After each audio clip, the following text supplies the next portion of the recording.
मुल्क में इलेक्शन मंसूख करने की बात हो रही है। सरगोशियां हो रही हैं कि इंतखाबात से मुतालिक अक्टूबर में दरख्वास्त सुप्रीम कोर्ट में लगाई जाएगी। वज़ीर दिफा ख्वाजा आसिफ का इंटरव्यू, कहा हम हर हद तक जाएंगे और मुज़ाहिमत करेंगे। गैर यकीनी सूरत हाल में सियासतदानों के साथ अदलिया का भी हिस्सा है।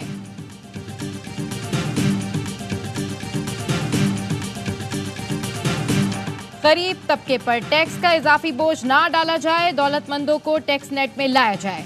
FBR डिजिटलाइजेशन के मुस्बत नताइज सामने आना शुरू हो गए। टैक्स देने की इस्तात रखने वाले 49 लाख अफराद की निशानदेही की गई। गुज़िश्ता 4 माह में टैक्स रिफंड में 800 अरब रुपए का फ्रॉड भी पकड़ा गया। वज़ीर आज़म शहबाज शरीफ की FBR में इजलास से खिताब। शहबाज शरीफ ने कहा सेल्स टैक्स रिफंड्स की अदायगी में कोई ताखीर बर्दाश्त नहीं की जाएगी। अक्टूबर तक हर टैक्स दहंदा के लिए सिंगल सेल्स टैक्स सिस्टम को लागू किया जाए। वज़ीर आज़म की FBR इन्वेस्टिगेशन डिपार्टमेंट को डिजिटल करने की हिदायत। इजलास में बताया गया तोरखम चमन बॉर्डर्स पर तिजारत के लिए 1 विंडो सहूलियात मराकज़ कायम किए जा रहे हैं।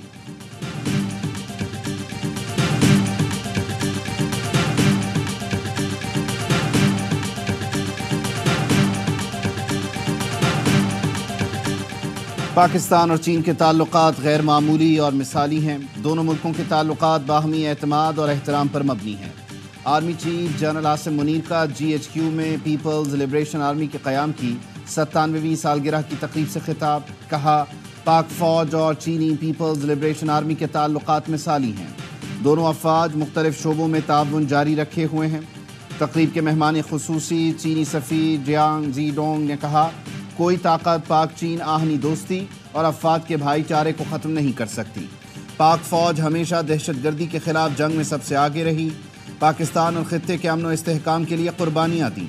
दहशतगर्दी से निमटने के लिए अपने भाइयों के साथ मिलकर काम करने को तैयार हैं। चीनी सफ़ीर ने तकरीब की मेज़बानी करने पर army chief general Asim Munir का शुक्रिया अदा किया।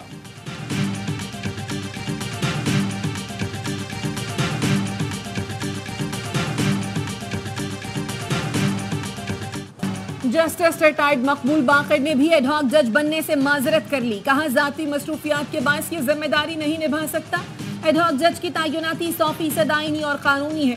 चीफ जस्टिस नेक नियति से ये काम कर रहे हैं। सुप्रीम कोर्ट में हजारों मुकदमा जेर इल्तवा हैं। केसेस खत्म करने के लिए ये इक़दाम उठाए गए हैं। जस्टिस रिटायर्ड तारिक मसूद और जस्टिस रिटायर्ड मजहर आलम मियां खैल ईमानदार जजेस हैं।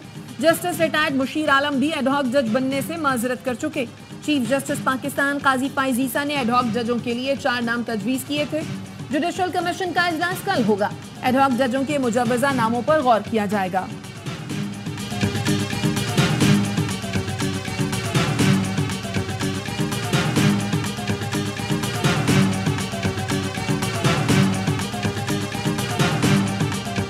तहरीक इंसाफ की सुप्रीम कोर्ट में एडहॉक जजों की तैनाती की मुखालिफत। PTI और सुन्नी इत्तेहाद काउंसिल के अरकान का पार्लियामेंट से सुप्रीम कोर्ट तक मार्च। बैरिस्टर गौहर कहते हैं एडहॉक जजेस को लगाना मुनासिब नहीं समझते। अपना मौक़िफ़ सुप्रीम जुडिशल काउंसिल भेज रही हैं। चीफ जस्टिस से दरख्वास्त है मखसूस नशस्तों के फैसले पर मिनोअन अमल कराएं। तहरीक इंसाफ पर पाबंदी हुकूमत के खात्मे का काउंटडाउन होगा।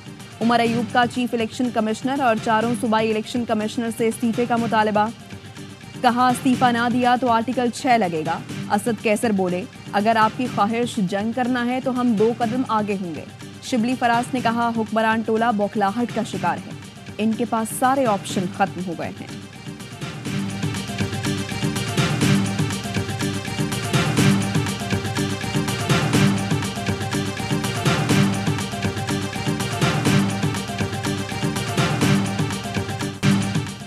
नजरसानी केस एडहॉक जजों ने नहीं सुनना। नजरसानी केस वही 13 जज सुनेंगे। वफाकी वजीर कानून ने एडहॉक जजेस की तैनाती की हिमायत कर दी। कहा मेरी राय में सुप्रीम कोर्ट में एडहॉक जजेस तैनात होने चाहिए। सुप्रीम कोर्ट के हालिया फैसले से एक जमात को मजबूत होने का मौका दिया गया। 8 जजों ने मखसूस नशस्तों के केस में आइन को रीराइट किया। जिन अरकान को बगैर सुने घर भेजा गया वो भी रिव्यू में आ रहे हैं। PTI रहनुमाओं पर आर्टिकल 6 लगाने का मामला पार्लियामेंट में लाया जा सकता है। चीफ जस्टिस की मुद्दत मुलाजमत में तौसी की खबरें दुरुस्त नहीं।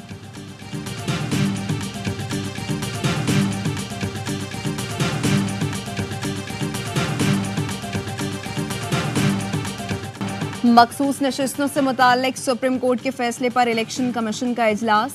Chief election commissioner Sikandar Sultan Raja की वीडियो लिंक पर शिरकत। सुप्रीम कोर्ट के फैसले पर अमल दरामद से मुताल्लिक गौर, इलेक्शन कमीशन को अदालती फैसले से मुताल्लिक ब्रीफिंग, इलेक्शन कमीशन का मुशावरत जारी रखने का फैसला, कल फिर इजलास होगा। चीफ इलेक्शन कमिश्नर की chief justice Lahore high court Aalia Neelum से मुलाकात, इलेक्शन ट्राइब्यूनल्स की तश्कील का मामला जेर बहस आया। सुप्रीम कोर्ट ने ट्राइब्यूनल्स पर चीफ जस्टिस से मुशावरत की हिदायत की थी।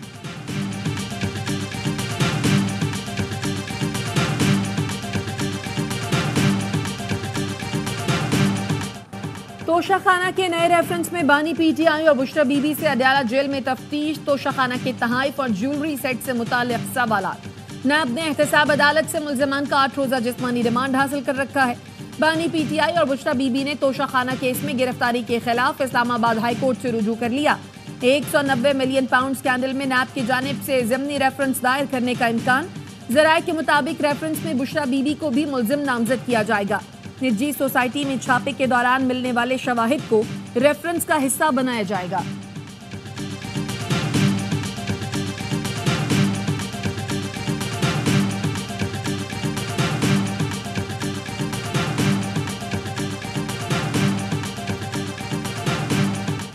बानी पीटीआई ने 12 मुकदमात में जिस्मानी रिमांड का फैसला लाहौर हाई कोर्ट में चैलेंज कर दिया। इंसदाद दहशतगर्दी अदालत के फैसले के खिलाफ 12 दरखास्तें दायर कर दी। मौकिफ अपनाया, मातहत अदालत ने रिकॉर्ड का दुरुस्त जायजा नहीं लिया, जेल में कैद हूँ। पुलिस पहले भी तफ्तीश कर चुकी है। जिस्मानी रिमांड देते वक्त कानून को मद्देनजर नहीं रखा गया। जिस्मानी रिमांड कलअदम करार दिया जाए। बानी पीटीआई की 6 और बुशरा बीबी की 1 मुकदमे में जमानत कबल अज गिरफ्तारी की दरखास्त पर सेशन कोर्ट इस्लामाबाद में समाअत। अदालत ने सुप्रिंटेंडेंट अडयाला जेल को बानी पीटीआई की वीडियो लिंक या जाती हैसियत में हाजिरी यकीनी बनाने की हिदायत कर दी। समाअत 30 जुलाई तक मुलतवी।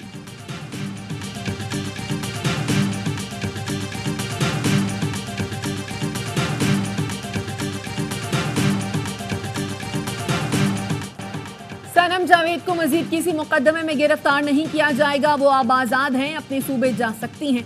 बलूचिस्तान पुलिस राहदारी रिमांड की इस्तदा पर जोर नहीं दे रही। अटॉर्नी जनरल ने इस्लामाबाद हाई कोर्ट को आगाह कर दिया। अदालत ने सनम जावेद की दरखास्त निपटा दी। जस्टिस गुल हसन औरंगजेब ने वकील से इस्तफसार किया। इंटरनेट पर देखा, सनम जावेद बहुत नामुनासिब जबान इस्तेमाल करती है। आप गारंटी देते हैं वो ऐसी गुफ्तगू नहीं करेगी। सनम जावेद के वकील ने अदालत को यकीन दिलाया वो आइंदा नामुनासिब अल्फाज इस्तेमाल नहीं करेंगी। सनम जावेद को FIA के मुकदमे से खारिज करने के खिलाफ सेशन हाई कोर्ट में अपील। जज ने कहा हाई कोर्ट का तहरीरी फैसला आ जाए फिर इसको आगे बढ़ाएंगे। समाअत कल तक मुलतवी।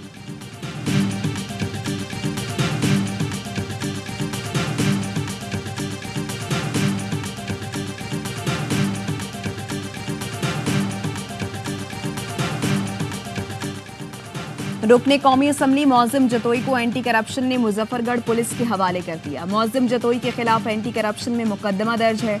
मौज़िम जतोई 2 रोज से एंटी करप्शन की तहवील में है। मुजफ्फरगढ़ में ही जमशेद दस्ती और उनके भतीजे के खिलाफ मुकदमा दर्ज। दहशतगर्दी और इक़दाम कत्ल समेत दीगर दफात शामिल। FIR के मुताबिक जमशेद दस्ती ने स्नैप चेकिंग के दौरान पुलिस पार्टी पर हमला और फायरिंग की।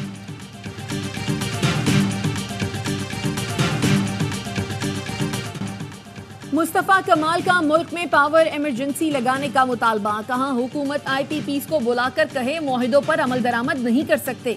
चीनी कंपनियों को कहें खुदा के वास्ते हम पर रहम करें, कंपनियों से बात करें, मुआहिदे दोबारा करना चाहते हैं। MQM रहनुमा महंगी बिजली के मामले पर फट पड़े, बोले ये मसला किसी दहशतगर्दी से भी बड़ा है। कंपनियों को बताएं हम जितनी बिजली लेंगे उतने ही पैसे देंगे। पूरे पाकिस्तान की तरक्की के लिए 1400 अरब, IPPs के लिए 1700 अरब रखे गए। ये मैनेजमेंट नहीं चल सकती। हुकूमत सारे काम छोड़कर इस पर इमरजेंसी डिक्लेयर करे।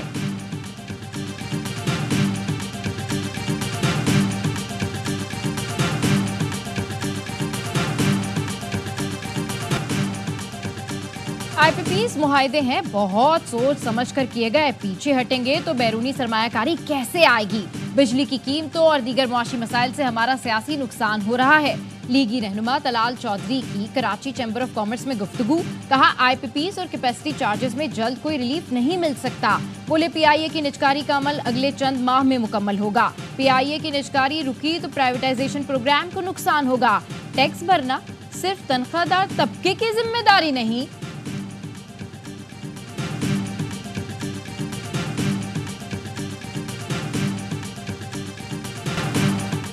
साबिक वफाकी वजीर गौहर एजाज ने वजीर तवानाई से IPPs को की गई अदायगियों का रिकॉर्ड मांग लिया।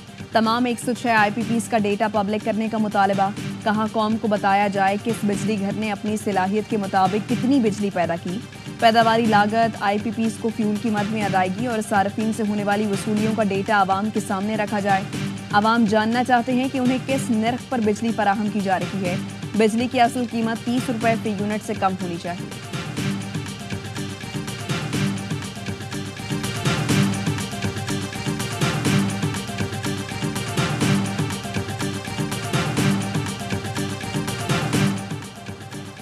पाकिस्तान की आबादी 2050 तक दुगनी हो जाएगी। पाकिस्तान में आबादी बढ़ने की शरह दुनिया में सबसे ज्यादा।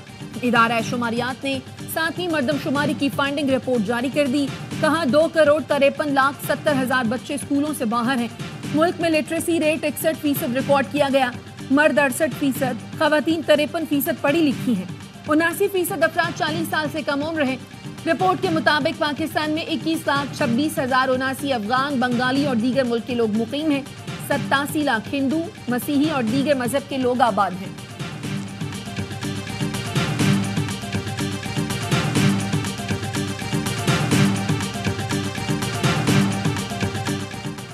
वज़ीर आला सिंध की ज़ेर सदारत मलीर एक्सप्रेस वे के हवाले से इजलास। मुराद अली शाह की मलीर एक्सप्रेस वे के पहले मरहले में काम की रफ्तार तेज करने की हिदायत।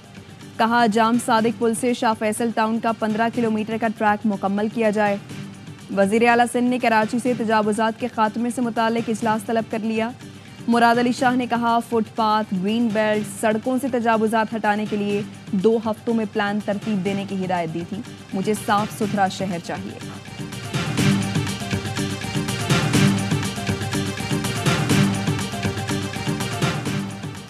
बस बनाने की सबसे बड़ी कंपनी कराची में प्लांट लगाएगी। यूटोंग कंपनी के ओहदेदारों की सूबाई वजीर शर्जील मेमन से मुलाकात।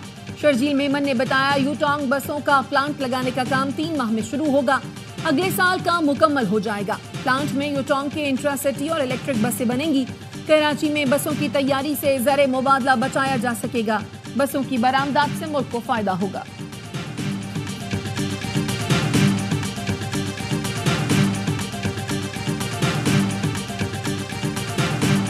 अमरीकी सदर बाइडन की इंतखाबी मुहिम को धचका। कोरोना में मुब्तला हो गए। इंतखाबी सरगर्मियां रोक दी। सदर आसिफ जरदारी और वज़ीर आज़म शहबाज शरीफ का अमरीकी सदर की जल्द सेहतियाबी के लिए नेक ख्वाहिशात का इजहार। जो बाइडन ने इंतखाबी दौड़ से दस्तबरदार होने का इंदिया दे दिया। कहा अगर सेहत की सूरत हाल खराब हुई तो दस्तबरदार हो सकता हूँ। डेमोक्रेट अक्सरियती रहनुमा सेनेटर चक शूमर भी सदर बाइडन का साथ छोड़ गए। कांग्रेस में डेमोक्रेट पार्लिमानी लीडर हकीम जेफरीज और डेमोक्रेट कांग्रेसमैन एडम शेफ का भी बाइडन की नामजदगी पर खदशात का इजहार।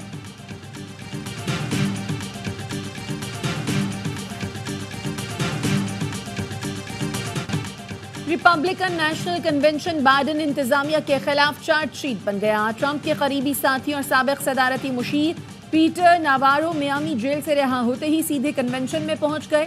बोले जो बाइडन के महकमा इंसाफ ने मेरे साथ नाइंसाफी की। ट्रंप के खिलाफ गवाही देने के लिए दबाव डाला गया। ट्रंप से वफादारी पर 4 माह कैद की सजा काटी।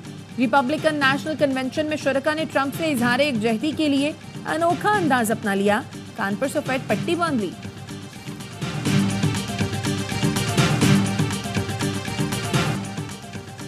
कोरोना के बाद एक और मोहलिक वबा का खदशा। बरतानवी माहिरीन ने खतरे की घंटी बजा दी।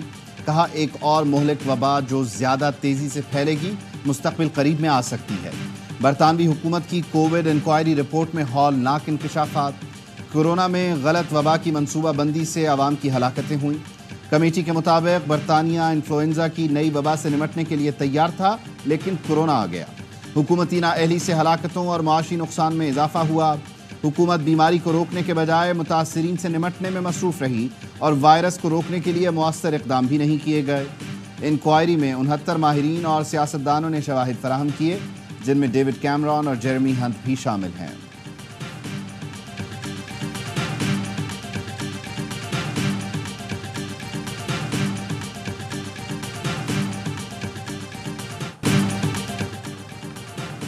इंसदाद मुनशियात पर कोई समझौता नहीं होगा। ये कौम के मुस्तकबिल का मामला है। वफाकी वज़ीर दाखिला और इंसदाद मनशियात की कमेटी बराए नेशनल ड्रग्स सर्वे के इजलास में गुफ्तगू। मोहसिन नकवी ने नेशनल ड्रग्स सर्वे की उसूली मंजूरी दे दी। कहा नेशनल ड्रग्स सर्वे को हर सूरत जामे और मुस्तनद होना चाहिए। तालीमी इदारों, कच्ची आबादियों और दीगर जगहों से भी डेटा जमा करने की हिदायत। बोले जामे सर्वे से ही इंसदाद मनशियात के ज़मन में मुफस्सल फैसला साजी मुमकिन है।